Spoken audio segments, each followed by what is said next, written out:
Sky Gold, elegance of beauty. Thazhekode പഞ്ചായത്തിലെ ഉടമസ്ഥതയിലുള്ള പൊതുശ്മശാനത്തിലെ മരങ്ങൾ മുറിച്ചു കടത്തിയ പഞ്ചായത്ത് മെമ്പർ അടക്കം 3 പേർ അറസ്റ്റിൽ. പെരിന്തൽമണ്ണ പോലീസ് ഇൻസ്പെക്ടർ സുമേഷ് സുധാകരന്റെ നേതൃത്വത്തിലുള്ള പോലീസ് സംഘമാണ് പ്രതികളെ അറസ്റ്റ് ചെയ്തത്. താഴേക്കോട് പഞ്ചായത്തിന്റെ ഉടമസ്ഥതയിലുള്ള പൊതുശ്മശാനത്തിലെയും ആയുർവേദ ആശുപത്രി വളപ്പിലെയും 28ഓളം വരുന്ന മരങ്ങൾ അനധികൃതമായി മുറിച്ചു കൊണ്ടുപോവുകയും മരങ്ങൾ വെട്ടി നശിപ്പിക്കുകയും ചെയ്ത 3 പേരാണ് അറസ്റ്റിലായത്.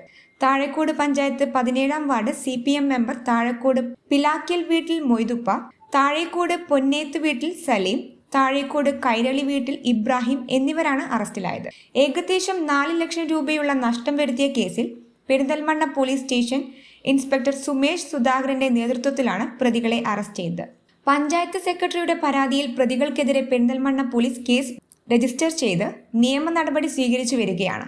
പ്രതികളെ ചോദ്യം ചെയ്തു വരുന്നു. സംഭവത്തിൽ ആദ്യം പഞ്ചായത്ത് ഭരണസമിതിക്കെതിരെ പ്രതിഷേധ മാർച്ച് നടത്തിയ CPIM ഇപ്പോൾ വെട്ടിലായിരിക്കുകയാണ്. സമഗ്ര അന്വേഷണം വേണമെന്ന് ആവശ്യപ്പെട്ട് മുസ്ലിം ലീഗും യൂത്ത് ലീഗും രംഗത്ത് വരികയും ചെയ്തിരിക്കുന്നു. സംഭവസ്ഥലം സന്ദർശിച്ച നജീബ് കാന്തപുരം MLA കുറ്റവാളികളെ കണ്ടെത്താൻ ശക്തമായ അന്വേഷണം ഉണ്ടാകുമെന്ന് ഉറപ്പു നൽകിയിരിക്കുന്നു. പൊതുമുതൽ കൊള്ളയടിച്ചവർക്കെതിരെ ശക്തമായ നടപടി ഉണ്ടാകണമെന്നാണ് നാട്ടുകാരുടെ ആവശ്യം.